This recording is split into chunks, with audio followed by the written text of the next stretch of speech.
Bienvenue sur Explication de film. Explication de film, c'est le cinéma sur le fond plutôt que sur la forme. Sur ce podcast, je vous propose de prendre 5 minutes pour voir comment le cinéma offre des réponses à des questions de société. La question du jour, dans quelle mesure est-on façonné par ses parents ? Au cinéma, on retrouve cette question dans des films introspectifs sur le thème de la famille. On y voit des personnages un peu tourmentés, qui s'interrogent sur leur identité, qui vont fouiller dans leur passé et aussi dans celui de leurs parents, sans forcément aimer tout ce qu'ils vont y trouver. La première réponse à cette question, c'est qu'on est effectivement façonné par ses parents, qu'on le veuille ou non. Une réponse qu'on trouve dans le film Une bataille après l'autre, de Paul Thomas Anderson, sorti en 2025, avec Chase Infinity, Teyana Taylor, Leonardo DiCaprio et Sean Penn. C'est l'histoire d'une adolescente abandonnée par sa mère révolutionnaire et élevée par son père adoptif sous une fausse identité. La jeune femme découvre que son père biologique est une sorte de taré qui veut rentrer dans une confrérie de suprémacistes blancs et qu'en l'occurrence, il cherche à la tuer. En se battant pour sa survie, elle va révéler, malgré elle, le caractère increvable de son père, avec cette volonté de se battre contre l'autorité, comme sa mère. Je pense que le fait qu'il s'agisse d'une adolescente n'est pas lié au hasard, puisque l'adolescence, c'est le moment où on se rebelle. Sauf que dans ce cas, rien ne sert de se cacher.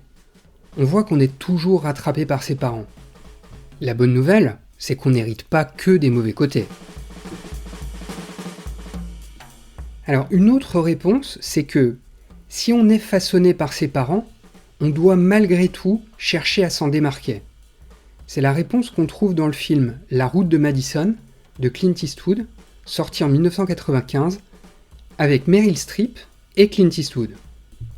Là, il s'agit de l'histoire d'un frère et d'une sœur qui se rendent aux funérailles de leur mère. Ils vont trouver son journal intime et découvrir son terrible secret. Il y a des années, leur mère aurait eu une relation éphémère qu'elle aurait entretenue avec un photographe pour lequel elle aurait voulu tout plaquer, mais qu'elle a finalement décidé de laisser partir. Et personne n'était au courant. Alors, qu'il s'agisse d'un témoignage ou d'un fantasme, ce récit met en lumière toute la frustration de la mère qui s'est toujours mise en retrait pour les autres. Dans un premier temps, les enfants sont troublés car ils ont l'impression de ne plus savoir qui était leur mère. Et je trouve que c'est un moment terrible car c'est le moment où les enfants découvrent qu'ils sont aussi hypocrites que leur mère. En réalité, ils lui ressemblent énormément. Eux aussi, comme leur mère, ont une vie de couple qui bat de l'aile, et eux aussi, comme leur mère, ne disent rien. Donc le journal intime devient le testament, à travers lequel la mère invite ses enfants à ne pas faire comme elle. Cela veut dire que les enfants sont comme leurs parents, mais qu'ils ont le devoir de ne pas reproduire les mêmes erreurs. Enfin, une dernière réponse, c'est que si l'on est façonné par ses parents et qu'on doit s'en démarquer, la bonne nouvelle, c'est qu'on peut s'en démarquer.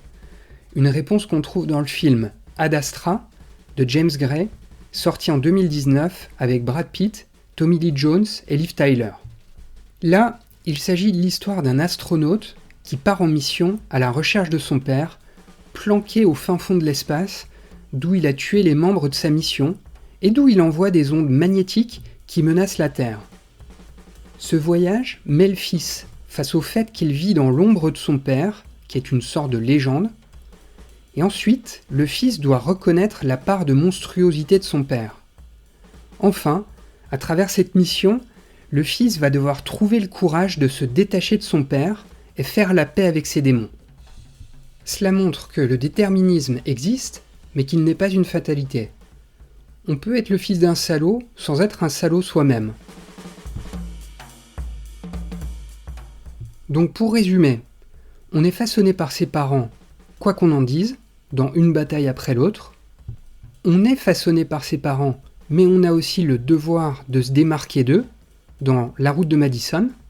Et si l'on est façonné par ses parents, on peut néanmoins changer de trajectoire dans Ad Astra.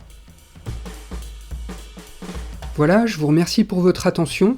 J'espère que ces réponses vous auront inspiré. Je vous invite à retrouver les explications de ces films et beaucoup d'autres sur explicationsdefilms.com.